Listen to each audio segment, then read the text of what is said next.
Just a bit of a follow-up to my last video when I was here with the Molotov/Baltika trying to map out her decks and find out what and where her fittings were. I've decided to take a little bit of a different approach, and what I've done is cut up some blue painter's tape, numbered it, and put a little piece at every location where I can see there was a fitting of some kind at some time. The reason I chose to do it that way is because I don't have any technical drawings to work from.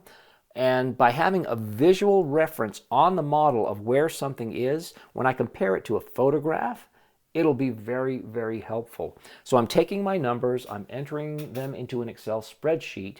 54 items doesn't sound like a lot at this point, but that doesn't include her lifeboat davits and cradles. That's another 40 items. Stanchions, she has 273.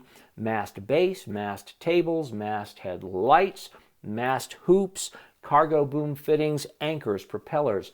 There is about, if I've added it up correctly, 390 different items that will go into this model. Some I will have salvaged, thankfully.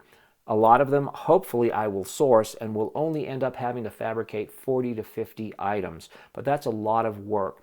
So even though I don't have my hands on her today, I thought I'd come to you and give you some background as to the groundwork that goes into beginning a restoration like this, because getting the items ordered and here is very important, because you don't want to get in a predicament where you have to stop an ongoing restoration to wait for a part. This beautiful anchor windlass just got here, but it came from the UK. I will probably have to order items from France, from Australia, from Germany, and with the supply chain issues, that could be a problem. So a lot of work to do.